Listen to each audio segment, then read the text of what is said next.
What is up, everyone, and welcome to episode 41 of the Trainer Scoop podcast. 41, it's a pretty cool number, I guess, because, it's like a prime number, I think, but it's the number where I bring you Jack Quint.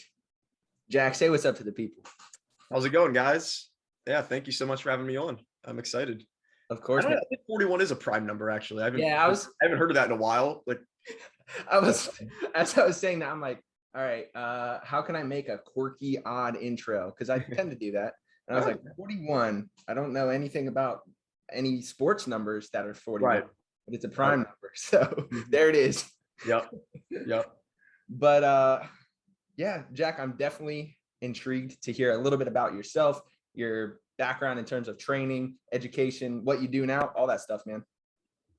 Sure. So I guess kind of how I got into like my fitness journey and how that kind of transitioned into education and kind of the career path I'm doing now. So when I was younger, I played sports. I've always loved sports, all the way up from like elementary school through high school. Wasn't really into working out at all, though. I never really lifted seriously, knew nothing about nutrition, took that seriously, but I was always playing sports. And then I got to college and I started going to the gym, the campus recreation gym, which like a lot of kind of freshman kids do, because you have like this huge, nice gym right by your place and it's free. So you got to take, sort of free because you're paying for it technically. But so I started going there with my roommate and I kind of got hooked unintentionally. Like I just kept going to the gym. Something about it intrigued me. I think I really liked just kind of learning new things.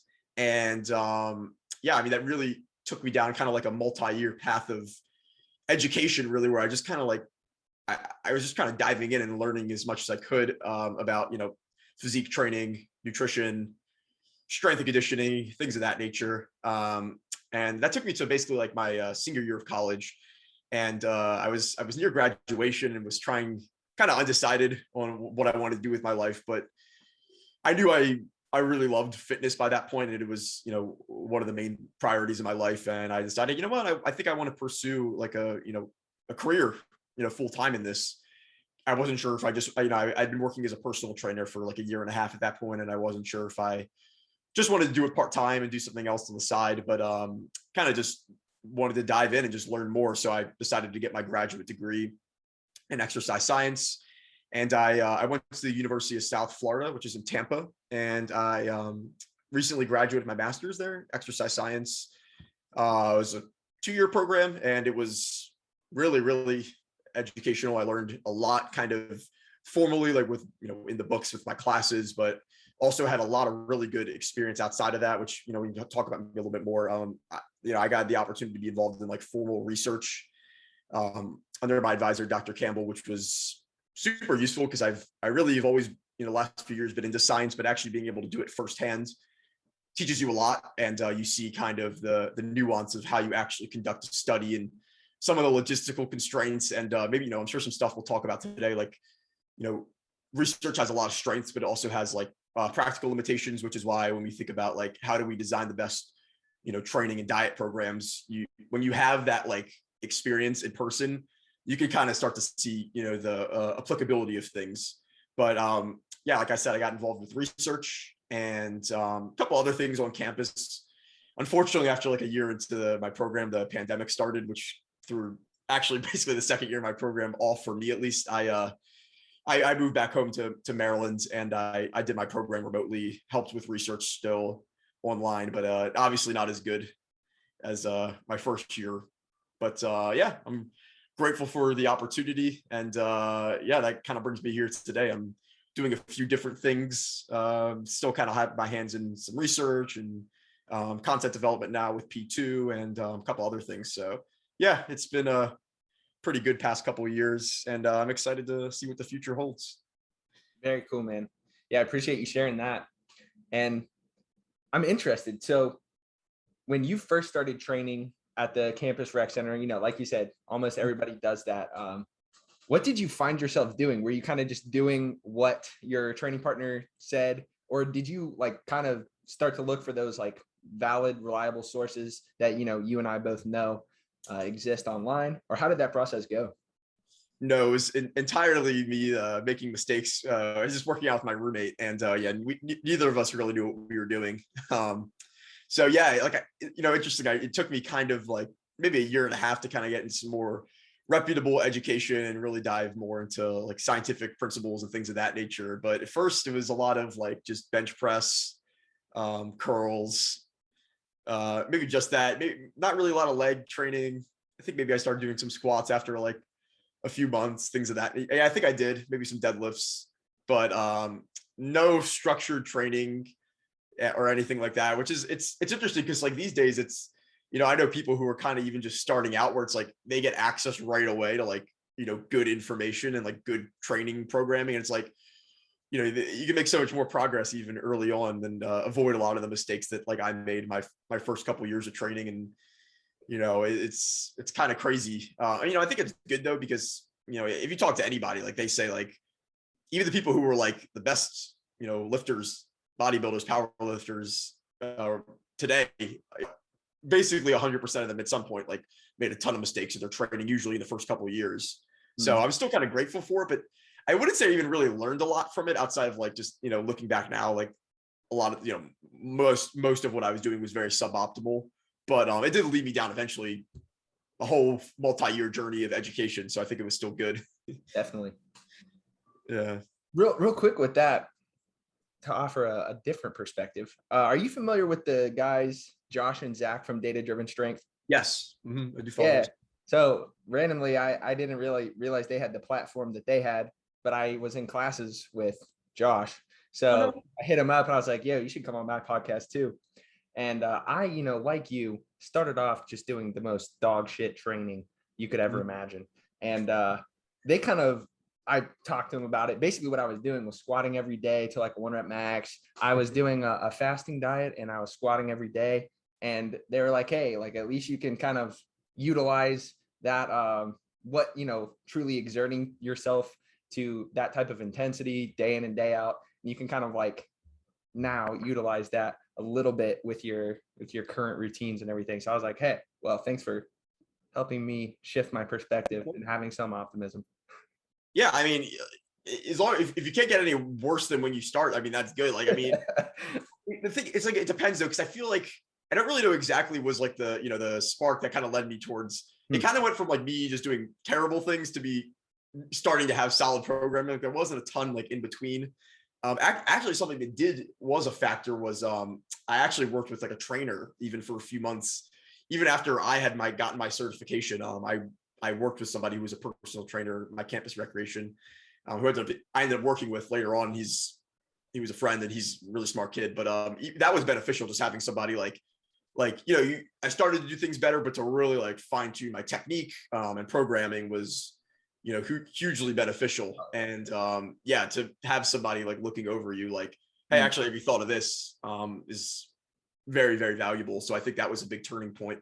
But yeah, I mean, having that original experience, I think with everything in life, like you just have to have kind of like a growth mindset and be like, even the mistakes that you make were lessons for the future. So it's not really a failure, because it's, even as bad as probably things were that I was doing at the beginning, it's led down to 5 years later, a lot of good progress. So yeah. You bring up a cool point that kind of parallels my experience as well. Is like, I was certified my senior year at OSU.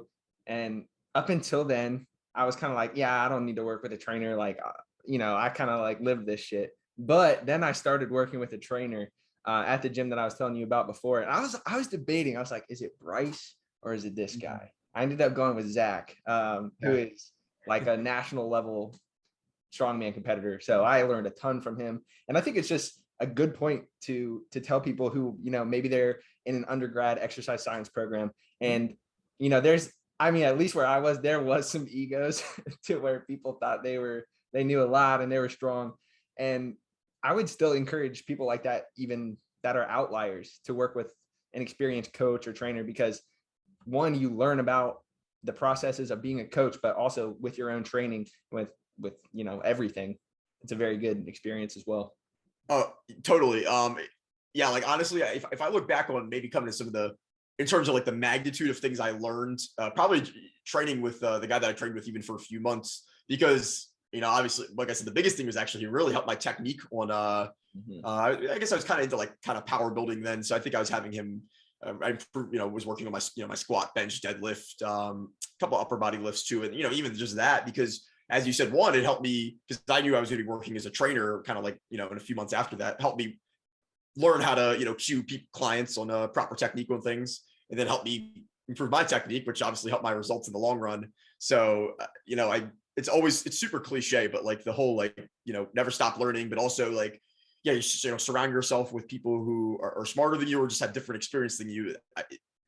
That's where you really make the most amount of progress. And I think when you're not around that, like you said, sometimes you can get kind of complacent and you have like your ego starts to kick in and you're like, I know what I'm doing. Like I'm the smartest at everything. And I haven't been working with somebody the last couple of years. I've been like just training on my own, and I've made some progress still, but I think even just having a person like watching over me potentially, I probably still could have made even better progress.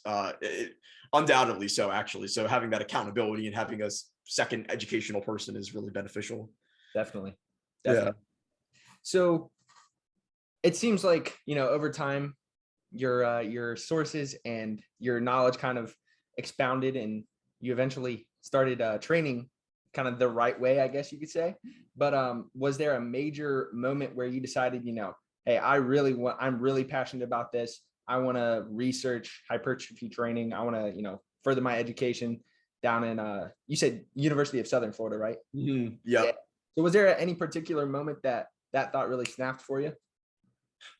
It was, what, I think the decision specifically to go to graduate school, I kind of remember it was somewhat of a split decision. It was like my winter break of my senior year of college. And I do remember I was about to go on a trip for a month. I went to some countries in Europe and the Middle East. And I was like at the airport right before then. And I was talking to my roommate at the time and one of my good friends today. And somehow just we were just talking about, kind of post-college things. And as far as I remember, that was kind of like a split decision. I was like, you know what, this is what I want to do. I really want to nail down like formal education. I want to get experience with research, because if I'm going to talk about research, I want to actually, like practice what I preach, to an extent. And I started just reaching out to different programs at that time. And then over the next couple months, it actually turned out I only ended up applying to USF because I knew specifically I wanted to work under Dr. Campbell. The classes there were awesome. They were like actually like applicable to like the type of training that I wanted to do and the people I wanted to work with. So it worked out amazingly. And once I got accepted, I was like, I know I have to do this. Like, this is a great opportunity. So it kind of was because I just like, there's nothing else I want to do. I was like, okay, when I graduate from college, what do I want to do when I wake up every day? And I was like, I at least at that point, I was like, I still wanted to learn more. I still wanted to train people. I still wanted to get experience, like, helping people. And I still basically have that same mindset today. Unfortunately, I guess the last year has been a little weird. I haven't been able to train people in person, but still kind of the same, thing that drove me back then. I still have that same mindset today. It's just like, I do, for whatever reason, I really like learning. I like diving into different resources and just kind of getting new perspectives on things. And it helps me then be able to help more people. So yeah, I'm grateful for that. Very cool. And cool to see that, you kind of like, it sounds stupid, but you like followed your dreams, right? There's a very fine line between people who do that and then people who just like take a job where they're making $80K a year and they might not be very happy. But I think it's very cool that you did that. Yeah, thank you. It's like, that is a good, yeah, it was kind of unintentionally doing that, but yeah, like you said, like I could have gotten some job like right out of college. Like I don't even think I was gonna make 80K. That would have been nice, but just do some type of full-time thing. But it's just, I think I said before, like it wasn't something I wanted to do on the side, like train people after work or whatever, then train myself. It was like, I think something that is important too is like I really started to get like pretty good and pretty competent at it. And when you're choosing like a career path, like you want it to be something you love, but you also want it to be something like you definitely have some skill in. And I'm not like an expert by any means, but I started to see I had some, like there was I guess a balance between like competence and also like passion, the desire to learn more. So it really worked out well in terms of the timing. And I think that's just like, people just have different timing for things. Like if you decide to just go to work right after like college or high school, like there's really good advantages to that, like financially. Like I'm certainly not rich these days, but some people eventually go back to school. I decided to go to school first, and then now kind of transition to working. So yeah, the timing just worked out really well for that. True. Yeah. Do you have, this is it might be a deep question, but first thing that comes to mind maybe, and with the caveat that the pandemic did kind of throw a wrench in your grad school, but maybe for that first year, did you have any particular learning experiences or research experiences where you were just like, wow, this is really cool, like very glad to be here? Oh, definitely. I mean, basically most things the entire first year were super cool because everything was like normal. So you didn't really have to think about anything. I mean, like I said, most of my classes, what's cool about the program that I went to is took very like applicable classes. Like if you're interested in like kind of like applied strength training, bodybuilding, physique training, sports nutrition, I took several classes that were like related to that, mostly under my professor, Dr. Campbell. We did the first class I actually had was a class called the Science of Physique Enhancement, which basically dived into kind of half of it was like physiology in terms of like fat loss and muscle gain, but half of it was like more like applied diet strategies. And I don't think we actually dove too much into like training in that class, but it was basically like, I mean, he's an expert in just like how do you build like a sustainable fat loss diet while also maintaining your muscle mass as much as possible, which if you work with people like that, it's literally like, that's the kind of thing like you see kind of like private courses like that now you can find online. This is literally through my university. Yeah. Which was really cool. So I took several classes like that, which were very useful. I mean, all the classes I took too that were more kind of like basic exercise science classes definitely gave me a better foundational understanding of the human body and how it responds to exercise, which just, whatever kind of field you go into within, fitness is beneficial. So all my classes were really good. And then, yeah, definitely, being able to have research experience was really useful. I was involved my first semester. We did a diet break study that hasn't been published yet. Dude, that's so cool. Yeah. But yeah, I was involved. I was a research assistant with that.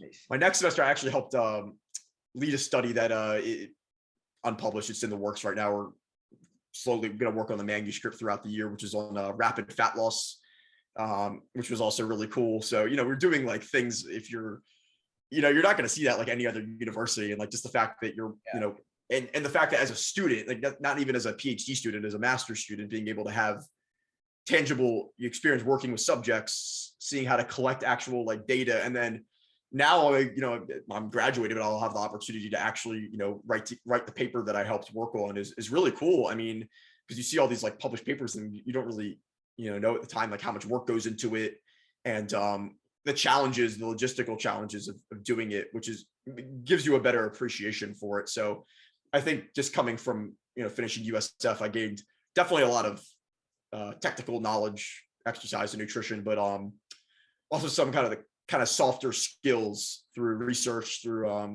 couple other positions I had while I was there that were just definitely beneficial towards whatever I go into. And also being able to work with some really, really bright people there was very beneficial. I had a great program. I made some really good friends there. So it was a really good experience. Even, like you said, the second year kind of sucked, but at least I was able to do stuff remotely and stay in touch with my friends and things like that. I'm just going to clip that, send it to USF and say, here, this is your advertisement for grad school. Like my man definitely should. I would be happy to give them a review. I would be happy to. I mean, it's yeah, I definitely, I don't know if any of the listeners, I'm sure some of the listeners, I know, people looking to pursue, even if it's undergraduate education, we also have an undergraduate exercise science program. Highly recommend USF for anybody who wants to gain really, direct applied knowledge on training and nutrition is such a good experience. I really couldn't have imagined going anywhere else. And then also, I wanted to move down there for the weather and things like that, which is great for the year, the winter when it's like 80 degrees in summer. Yeah. Oh yeah. So I definitely miss that. You really do make it sound really cool. And maybe I'm romanticizing it because I never actually I was never a research assistant in my undergrad. I was a subject to a study, which was pretty cool. But and like during that, I was just grilling them with questions at like certain points. So the study was the efficacy of float tank therapy on recovery. And basically I went through like all kinds of very terrible tests. One was like a 6x10 with 80% of 1 rep max on squats. And we had to like reduce the load over time, of course, because I could only do like 3 sets of 10 with 80%. And that was the worst experience of my life. But I just distinctly remember, I want to say, is it EMG cap where they is that the right, basically the thing that kind of like reads your brain waves? They were using that. It could have been EMG. Well, usually I think of EMG just like usually that's measuring like muscle activity during an exercise. But I guess you could, I don't know, maybe they could, because for that specific study, maybe they were actually like your. I feel like I have the wrong acronym there. Yeah, it could have been some sort of like specialized form of EMG, but that's usually more like applied to a specific muscle area. Yeah. They were like reading brain waves with this thing, right? Does that sound familiar? Who was the professor for that study? Because you say you went to it was Craig. Yeah, because I know. Yeah. Okay, that's cool that you got to work. Was he right?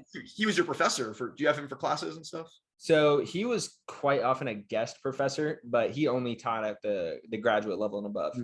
Yep. Yeah, he's like he's the OG of exercise science and strength and conditioning. He's like you take the blue pill type of guy. Like yes. Yeah, I read a textbook. When I was in college, I read a book. Just some sort of like strength and conditioning book he wrote. Yeah, he was a co-writer on.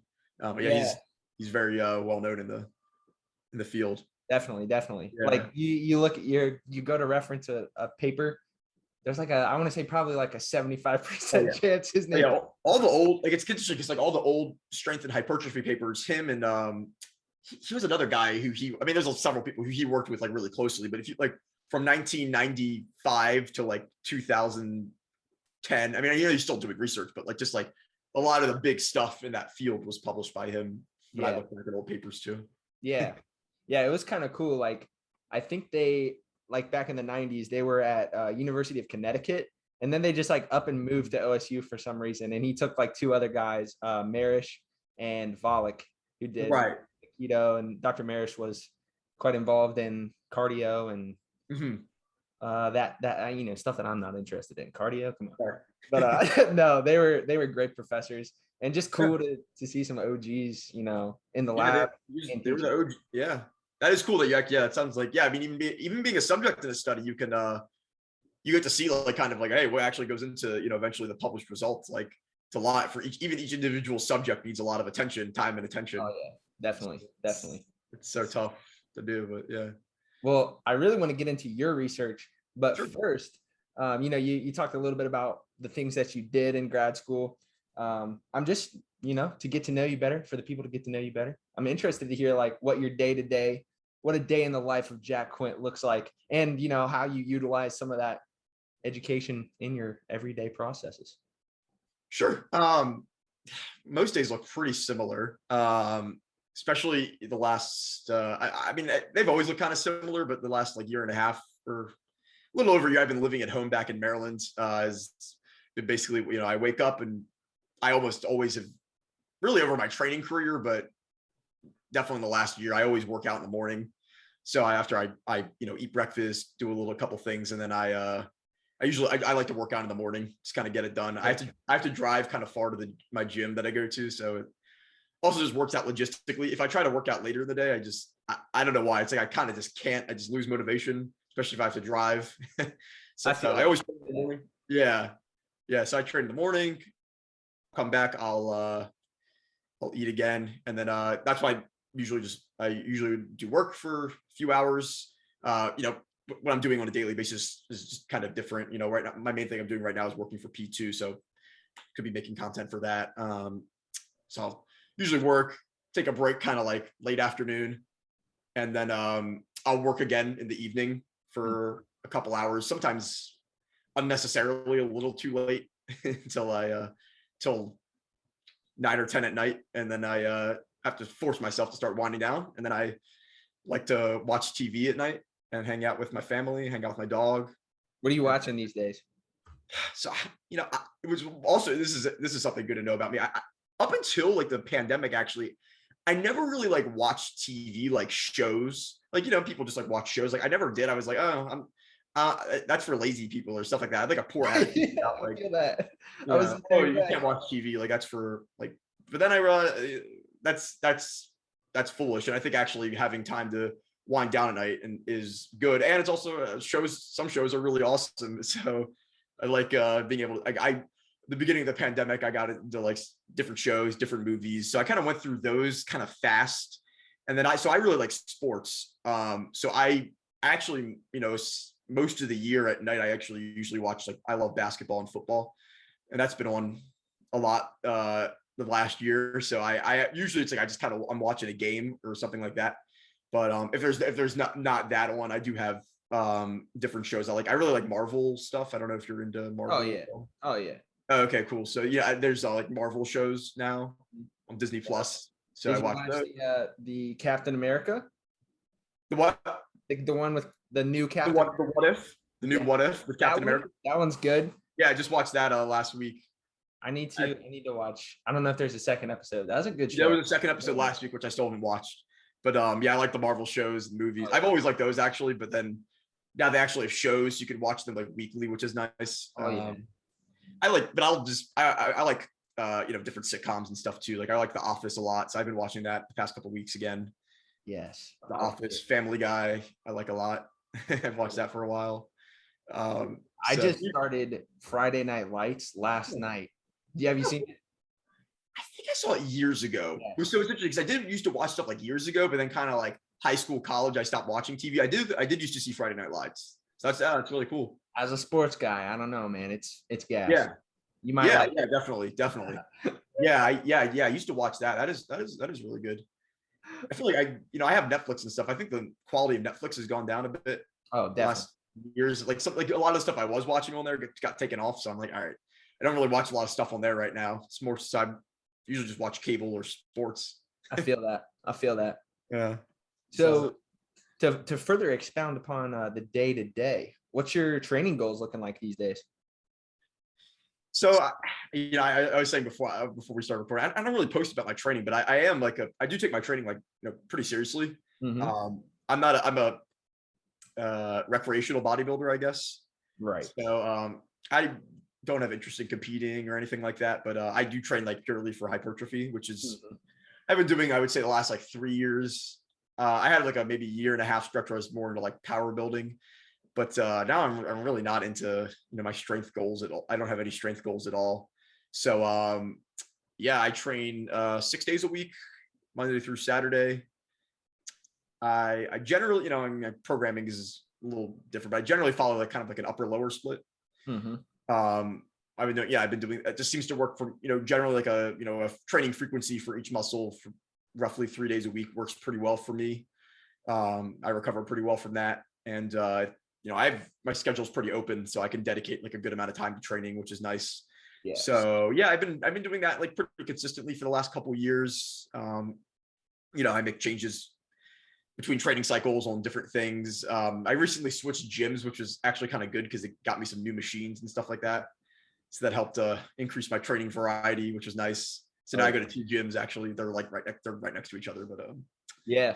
So yeah, I do take my training actually pretty seriously. Like I love training. I love bodybuilding, but it's not something like I'm not interested in competing anytime soon. I also want to gain a lot more mass before I would compete if I ever did, because I don't want to go on the stage like super skinny. Like I'd like to actually like look pretty big.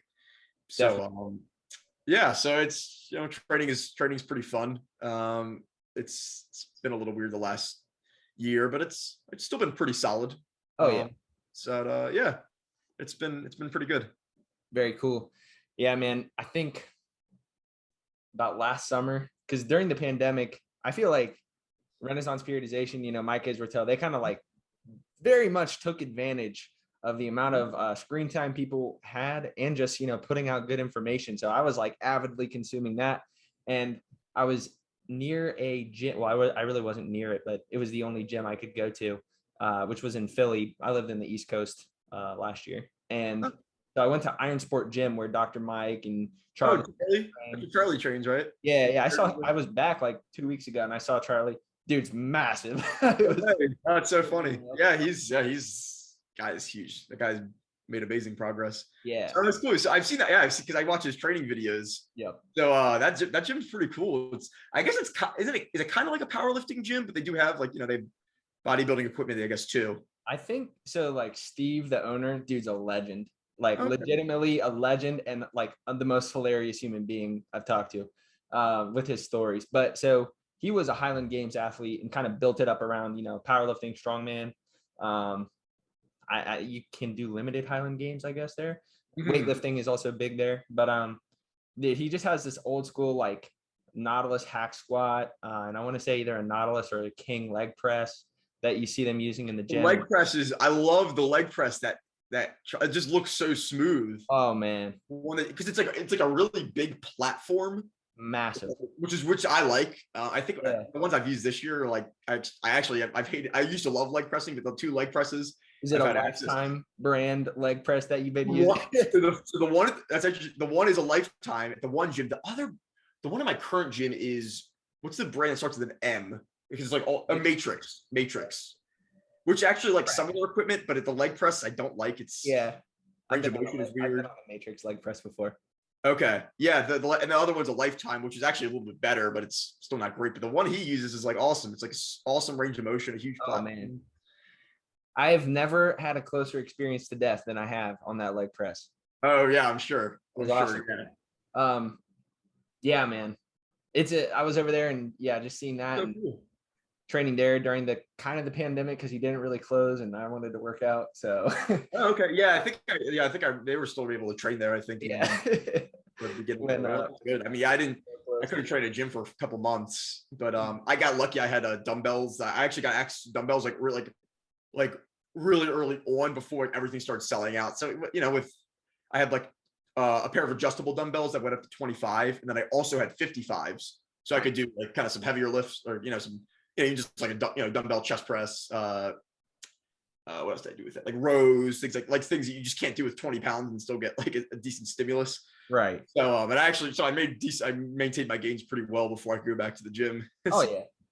I got kind of lucky there. I'll have to send you the video after we're done podcasting. But at this point, I feel like we're just shooting the shit. It's kind of awesome. It's an awesome podcast, like we're just shooting the shit. But yeah, man, I made like a squat stand and concrete weights. Wow. Pretty cool. So I had like a hexagon frame and then used like density of concrete to determine the mass. And I had like 50-pound plates, like 25s. Very cool. So yeah, we got ingenuity with it over the pandemic. That's cool. So you're able to still squat and stuff, which is so the problem is it's really easy to train upper body without a gym. If you just have dumbbells, it's super easy. It's very hard. It's not impossible, but I mean, you can't squat. So you have to, if you have light dumbbells, you can split squats and things like that. Hamstrings is really hard to train without a gym. Yep. Hamstrings and glutes aren't easy to train. So yeah, that's good that you had you had a squat. You were able to make a squat rack. It was an interesting ride, man. But I'm on the other side of it, back to training hard. Right. That's cool. Yeah. So yeah, man, I want to get into a little bit of, your research. You talked about some of the studies that you've played a part in and stuff that's still in the works. But the main thing that I read right off of Jack's link in his bio, you can go check it out, which is your article. That was I really enjoyed that article, man. I told you I read it, and I read it like very closely, which sometimes I don't do. But the article, correct me if I'm wrong, should you train to failure for muscle and strength? Yep. I think that's the title. Yep. I'm just interested to hear about like the process of writing that, of having it reviewed. We talked earlier, you had it reviewed by Brad Schoenfeld, which is pretty cool. Of you had like 77 studies, I think, that you referenced. So it's like pretty extensive. Definitely interested to hear all about it, man. Yeah, so so the website's scifit.net that I also I write articles with the owner Adam. So me and Adam write articles together. So basically, I think we actually have it in every article. Basically, like the process of how do we write these really in-depth articles. But we basically start just first with topic conception. Adam approached me and he said he wanted to write something about that. He wanted to do kind of like a research review because at the time there wasn't actually a review, even like formally in the literature on that topic. I think I said before, just afterwards, actually, Dr. Schoenfeld had published a meta-analysis on training to failure, and there's been another one. You heard it here first, folks. Yeah. Exactly. Schoenfeld stole Jack's idea. Right. So some people might even think that'd be the case, but the thing about research is like he'd probably been working on that for literally like a year plus. It takes that long to write that, but it was actually published maybe a couple of weeks after we published that. So yeah, we basically, our research methodology is we come up with a topic, we do a really in-depth what we call systematic search, where we use similar to how they do it in research. Like we have basically keywords on the topic. If it's training to failure, it's like, we're looking up in the, going through the literature, like resistance training, failure. We have some parameters, we have our inclusion and exclusion criteria in there for like studies that basically, we're trying to find studies that are actually applicable to, regular lifters. So we take out stuff that's super short in duration, stuff that's in like, it depends on the topic. Like sometimes, research studies are in like originally done on like animal models and things like that, but something like training to failure, that's only really done in studies in humans. So we just try to make it like kind of the most applicable studies. And then we do a really in-depth search, and we go through every study and we try to pick out some of the most important parts. And then we kind of write our like, more informal interpretation of it. And then we have everything referenced. So we're still, basically going through summarizing the data, but it's designed to be a lot more reader friendly. So even if you don't have a science background, you can still understand like, hey, this is just we'll talk about a little physiology if we need to, but it's like, hey, here's basically a summary of the data. And, here are the kind of the big takeaways. And we rely heavily on that. We also rely on our experience training as well, our experience training other people. To kind of see, it depends on the topic, but I think something like training to failure is, interestingly, it is a topic that is pretty well researched, and because a lot of stuff in training isn't, and you have to rely on more indirect studies or kind of like your anecdotal experience to make better observations and decisions. But we feel like pretty confidently in the summary of our findings and things that have been published since then seems to kind of the summary of our findings seems to hold up pretty well. And so it's a really extensive process, but it's very rewarding. And we can always make updates as needed, but the cool thing is I think the way we kind of summarized our findings on the topic, I think holds up pretty well with what we've seen so far. And if you look at the kind of the direct data that was published afterwards by Dr. Schoenfeld and others, they seem to have pretty similar, when you actually crunch the numbers like they do. We don't run a formal meta-analysis, but we do kind of like our interpretation of the data. Got you. Okay, that makes sense. Mm-hmm. Yeah. As I was reading through the article, I took a couple of notes, and I just really liked the fact that one of the first things you distinguished was like the absolute versus technical failure, which I feel like has been kind of like a hot topic within the exercise science dissemination community, where you have like people beefing on YouTube about if they're training to failure or not. So I liked that. And to just kind of really get into some of the big takeaways for the people out there, what are some of your arguments or big takeaways of, training very close to failure versus leaving a couple reps in the tank for hypertrophy? Sure. So the findings for strength and hypertrophy are actually pretty similar. Again, it's a very nuanced thing, and we can go into it, but I would say I'm, pretty confident saying that the general summary of our findings and, holds up pretty well with the literature is, Hey guys, thank you so much for checking out this episode of the Trainer Scoop podcast. I just wanted to let you know I offer a free week of online coaching to anyone that would like to take a strategic approach to training and nutrition. So within this free week of coaching, you'll get a consultation call, personalized calorie and macronutrient values, and of course, your own personalized training program.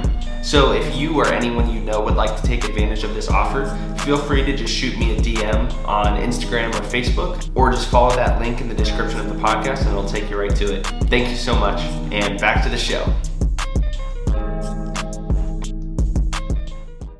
Training to failure and training short of failure seems to lead to similar hypertrophy and similar strength gains. And, we also have, so we look at, kind of the direct studies on the topic where like you basically have a group training to failure, group not training to failure, and kind of tracking them over the long term, those results hold up pretty well. And then even when you look at more kind of some of the, I guess you could say the mechanistic rationale, like why that is the case. It seems to be that, training to failure isn't inherently bad, but it does seem to have some downsides, particularly in the long term, that how it could affect, the long-term progression in your training program. But there are some times where it is useful, and we highlight that, pretty clearly in the article, because, overall, though, I advise that, a lot of people are kind of in, like, as you said, in two different camps, where you either have to take every set to all the way to absolute failure, or you never go to failure. And I think that, somewhere in the middle is a pretty good balance, where, I typically recommend that people, for the most part, don't train all the way to failure, but they do train pretty close to failure. Mm-hmm. So generally anything under 5 reps, 5 reps in reserve, which I think we talk about that a little bit in the article, what that means, is a pretty good bet. But anything above that is probably not intense enough to lead to similar gains. So yeah, typically, in general, and we could talk about some of the pros and cons, but I advise that, people take their sets pretty close to failure, but not all the way to failure, because of some of the pretty distinct drawbacks to failure training, which were actually almost even a bit surprising, the extent to which, failure training can actually affect your progression over time. But I don't want to, people to take away, because if you kind of look at the beginning, you might say, oh, okay, so I'll never train to failure. I think that for almost everybody, there is a time and place to train to failure, but it does depend on largely your training status, and then what the specifics of your training look like. Gotcha. Yeah, as I'm thinking about it and just listening to you talk, man, it's cool that you put this resource out, and it is really something that's so heavily discussed lately. Like, I don't know if you follow or like pay close attention. You probably follow Jeff Nippard, I would assume. Yep. But yeah, with his whole like leg press challenge, and I thought that whole little experiment is just great to educate the community of what that adequate proximity to failure for optimal, maybe not optimal, but just knowing what it is I think it's really cool.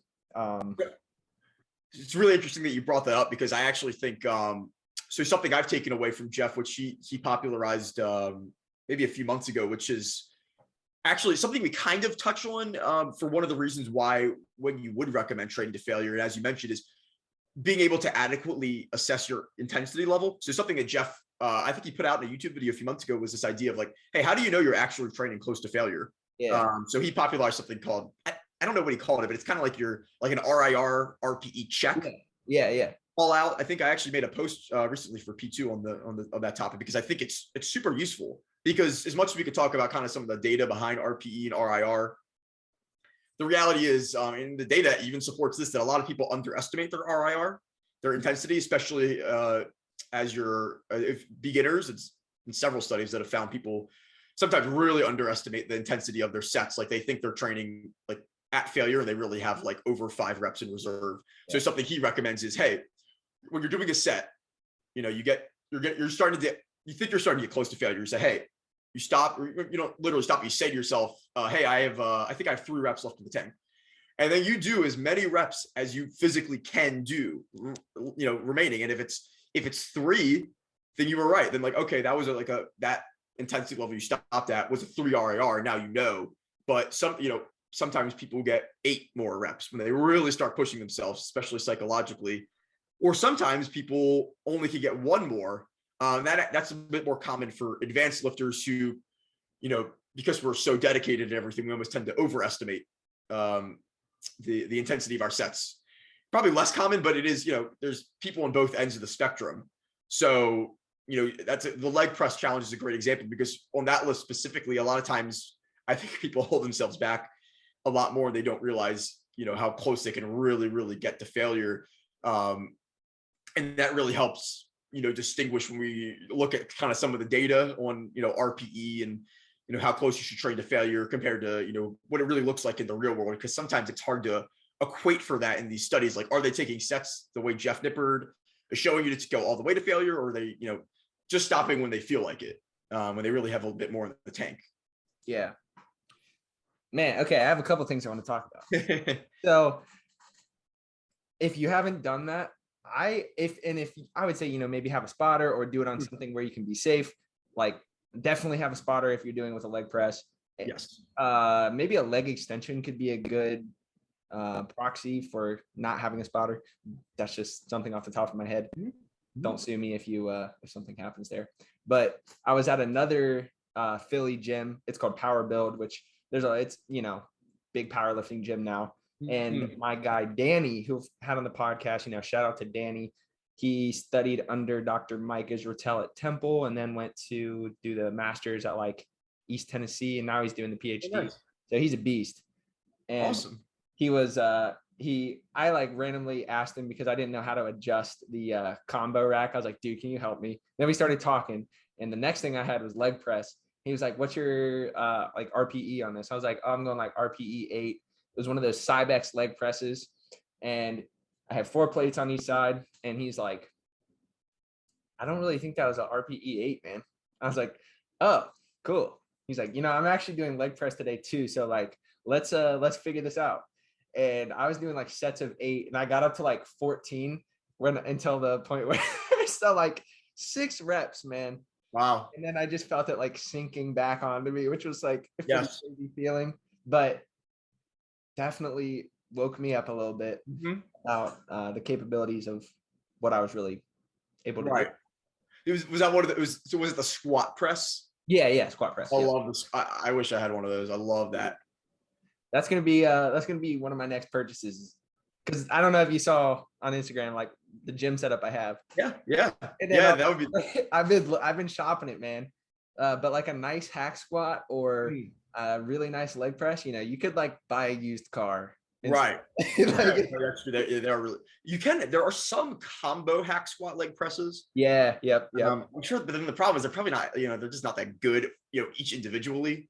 Yeah, that's exactly my experience with them. They're okay, but like, I don't know. I could have dropped like $1,000 to get one, but I was like, you know what? I'm just gonna put this money and save it to get something really nice. So right. Yeah, that's how I did too.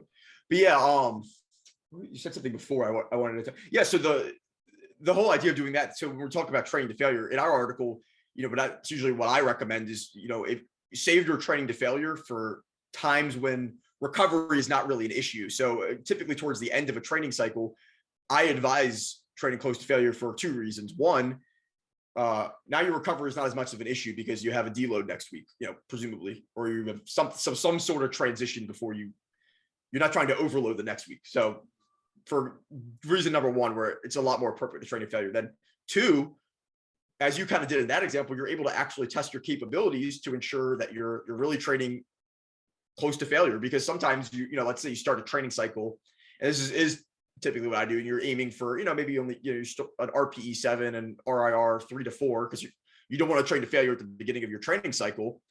But then you get to maybe you're gradually taking baby steps, applying overload, increasing your reps, increasing your load a little bit over time.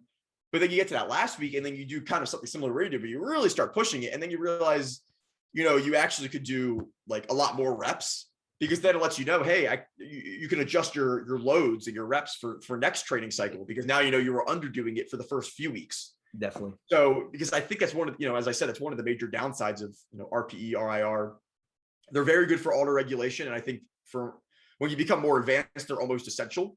But if you don't know what it feels like to train to failure, your odds are, because as humans, it's very tough to push yourself psychologically to the point you can really get to failure. You're probably underdoing it. And even if you're advanced, as I said, like I think periodically it's good to just kind of assess your capabilities. As you said, you want to do it safely.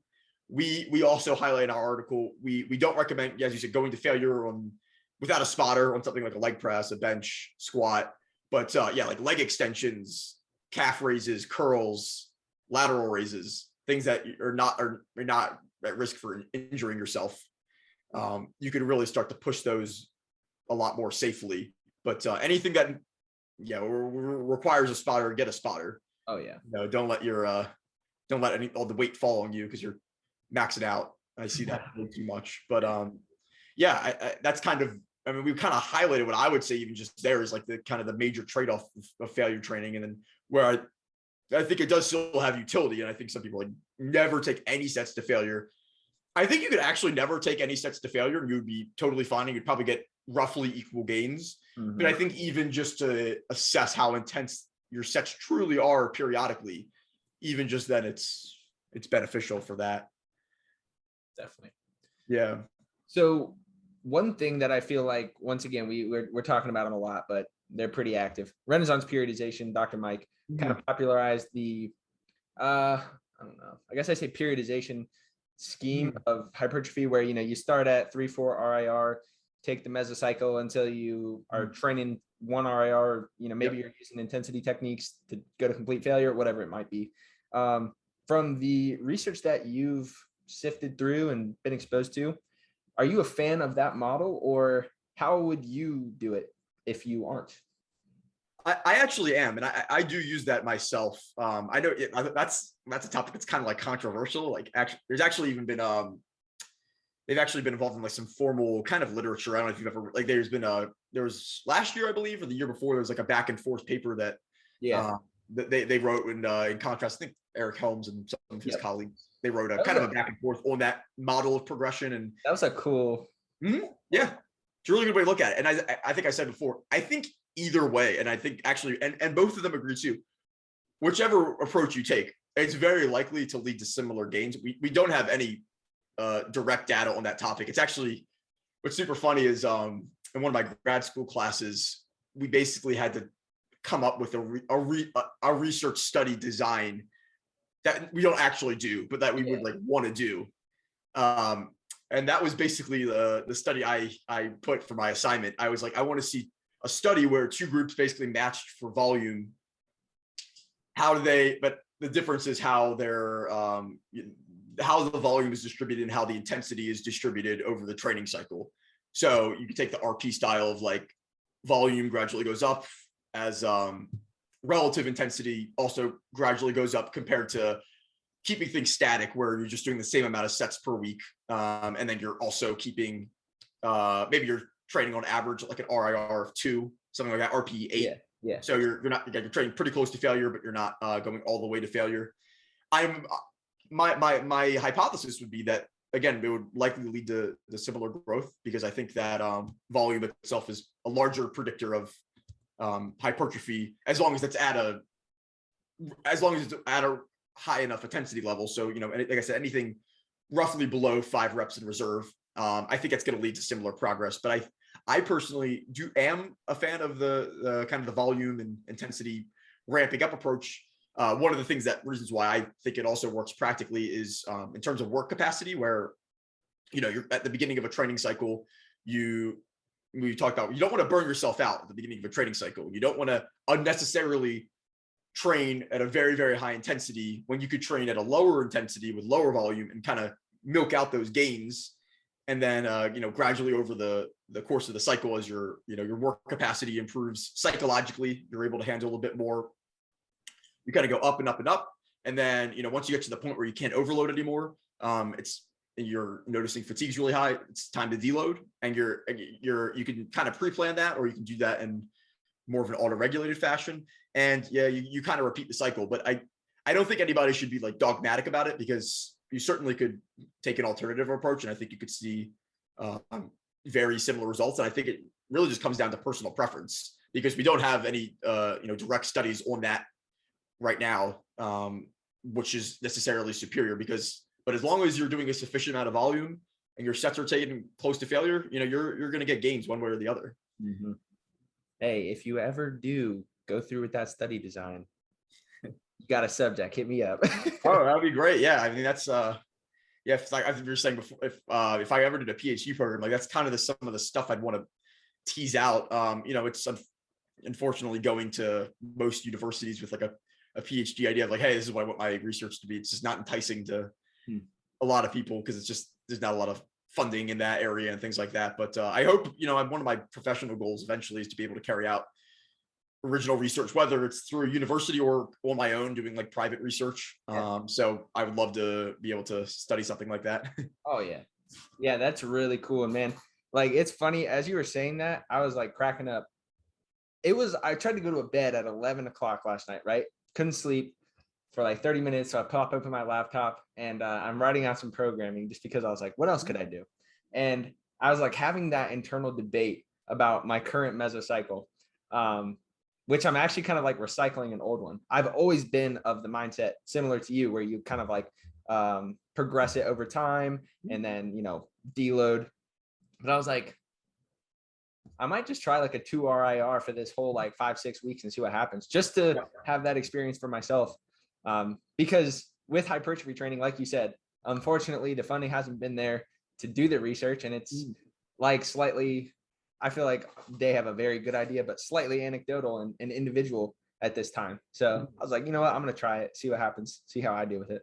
I think it's a fine approach. And I said, I think it really comes down to personal preference, because for me, like I said, I think an underrated factor of that is kind of psychologically. I think in the first scenario, which is kind of what I typically do. I think the idea of gradually ramping things up over time, that works well for somebody like me, where I think even because you start week 1 even at 2 RIR and with already a good amount of sets per week. Yeah. You might psychologically even burn yourself out early on.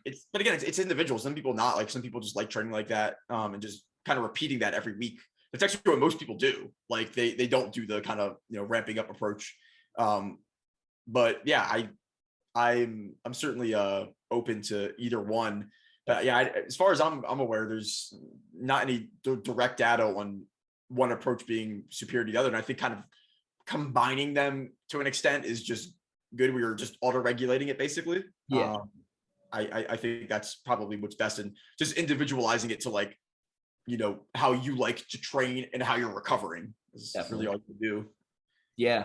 That was one of the psychological aspect was one of the notes that I wrote down as I was going through the article. And I actually just had a client text me yesterday, and it sounds like that's exactly what was happening. So he's at like the peak week of the mesocycle right now. And he was like, man, like, this is brutal. Like, I don't know if it's like a volume thing where maybe this is too much volume for me, but like just some feedback for you. I was like, well, actually, that's great feedback. Thank you. I appreciate that. I'm going to tell him to listen to this, because my question is the potential psychological burnout, could you justify that for like some type of super compensation effect that could occur? Or does that even happen in hypertrophy by and large? Like I it's pretty well studied in strength to my understanding, but I haven't heard much about that in hypertrophy training. Yeah.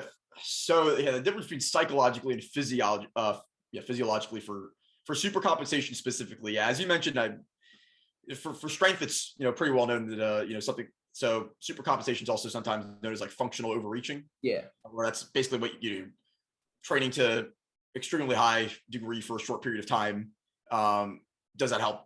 And then you see a lot in strength and power athletes, helps them basically. You do that and then you taper, and that helps peak performance.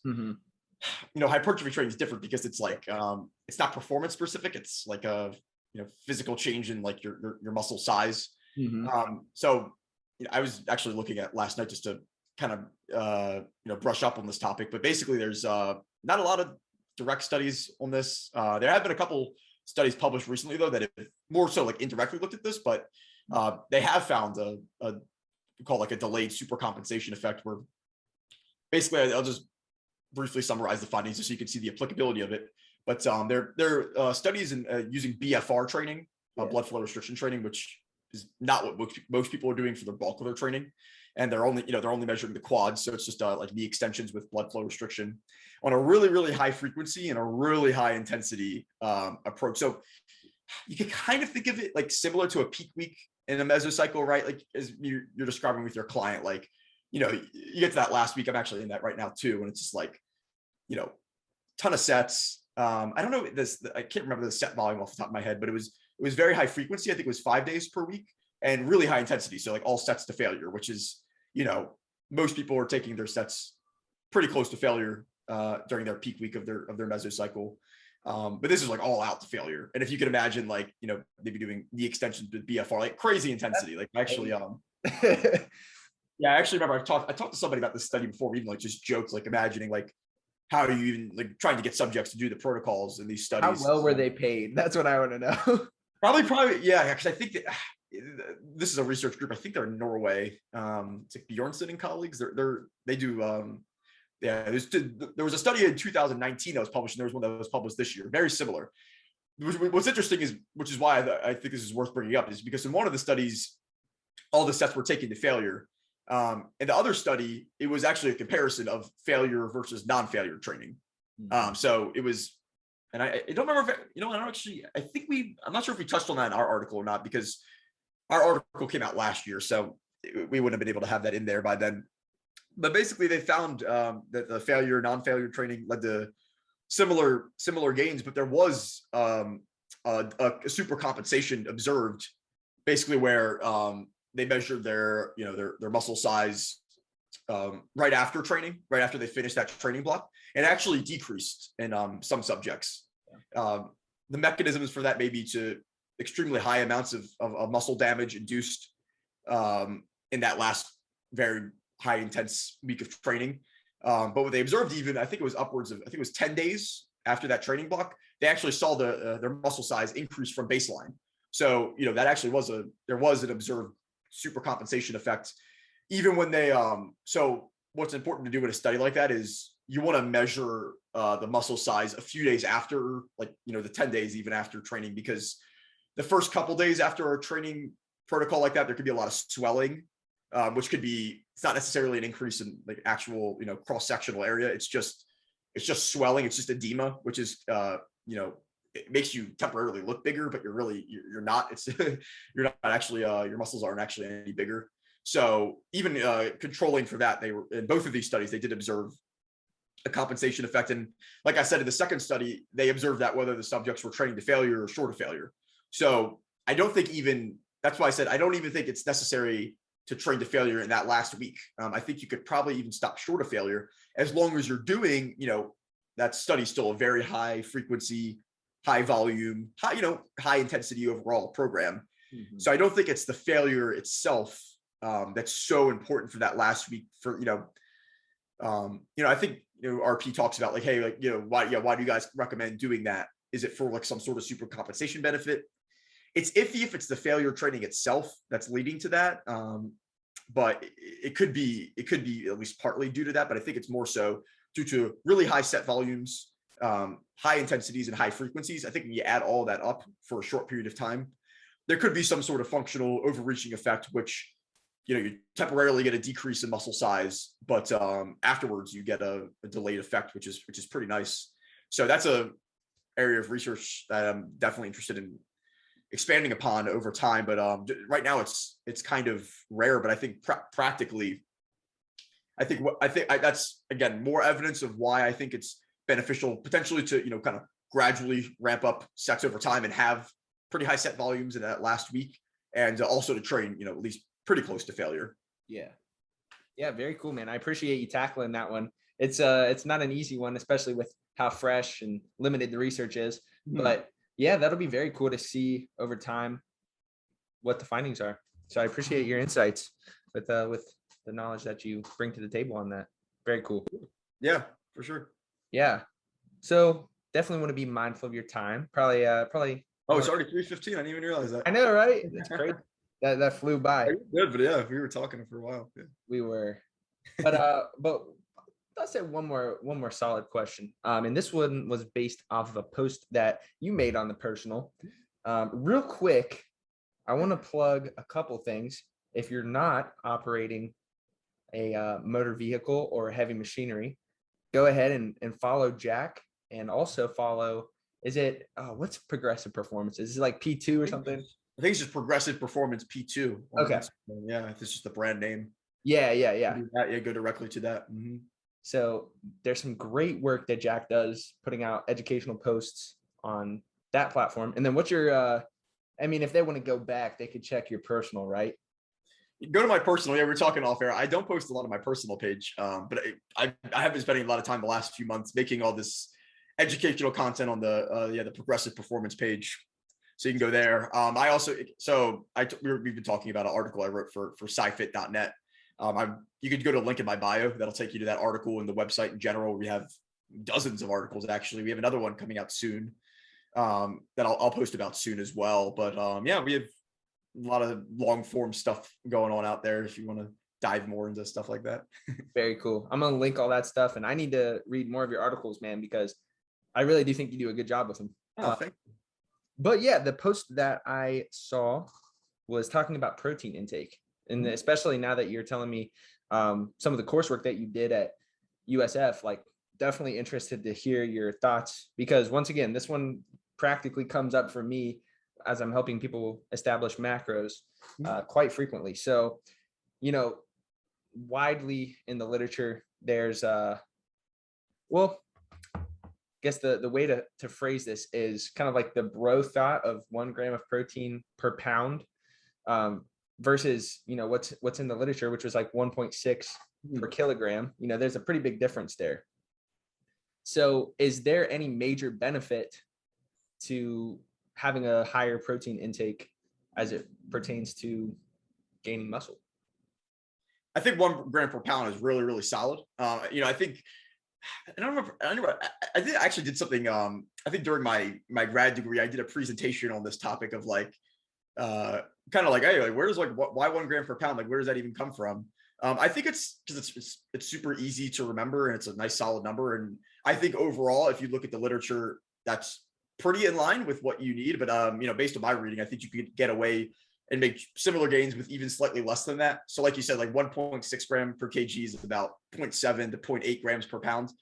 Yeah. Practically, we talk about the practicality of this. That's like for most people, I don't know, 10 to 20 gram per day difference, like a half a piece of chicken difference between protein intakes. Mm-hmm. So what I like to just point out is, as I said, there's really not a lot of strong evidence that anything above that value leads to better gains. Like, a lot of people think it's kind of like linear how much protein you eat and how much muscle you gain. That definitely doesn't seem to be the case. So basically, like the findings we've seen is it taps out right around 1.6 grams per kg. But there's virtually no downside, or there is no downside to going above that, especially when you talk about 1 gram per pound, which is very small difference in practice over 0.7, 0.8 grams per pound. And you could go even beyond that. I just don't think it's going to lead to any more gains. Some people like a higher protein intake because it's more satiating. Yeah. I personally maybe like 1.1 on average. I don't know, even though I'm a proponent of you can get away with less than that. Some people just have trouble even getting to 1 gram per pound and they freak out. I'm like, hey, honestly, you could get away with less than that. And I think even if I don't recommend it, but I think you could go even below 1.6 grams per kg, maybe even like 1.2, and you could still see almost the same amount. But if you can fit that into your diet, I would recommend eating at least that. But there's virtually no downside to going over it outside of just personal, preference. Like you said, like you're calculating your macros, and it depends on your caloric intake. But if your caloric intake is really low as it is, and you have to like slice so many carbs and fats away just to getting your protein, it can be annoying. Yeah, definitely. At that point, it's like, hey, like, I think you can stick with just about 1.6 and you can add in more carbs and fats just to make your diet more enjoyable. But if you're like me, I eat a lot in general anyway. So I have a lot more discretionary calories where I can put them carbs, protein, fats, wherever.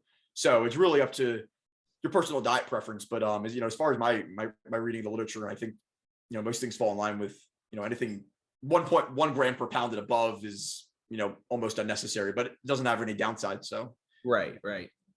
Yeah, my thought goes back to reading the like ebook that Jeff Nippard released. I want to say about 2 years ago now. It was like the ultimate guide to body recomposition. And at the time, he was stressing. I think he probably weighed like 170-ish, and he consumes over 200 grams a day. I want to say like 220 for some reason that is sticking in my mind, which I'm like, wow, it's quite a bit of protein. And his argument was just like, for more advanced trainees, and like you said, like if you can fit that in your caloric goals, that's what he found to be beneficial, and he referenced several papers. But I felt like that was pretty high, and could even be difficult. So So what I think is important to point out is we do have studies in general demonstrating that a higher protein intake is more beneficial on average compared to a low protein intake. And actually, I'm sure one of the papers he referenced was a study that my advisor, Dr. Campbell, conducted a few years ago, which is a really good example of body recomposition, where basically he put and I think these were kind of like amateur bikini competitors on a diet of 2.4 grams per kg, which is about 1.2 grams per pound roughly. And I think the other one was 1.2 grams per kg, which is like 0.6 grams per pound. So, a little over and a little above the value we've already mentioned.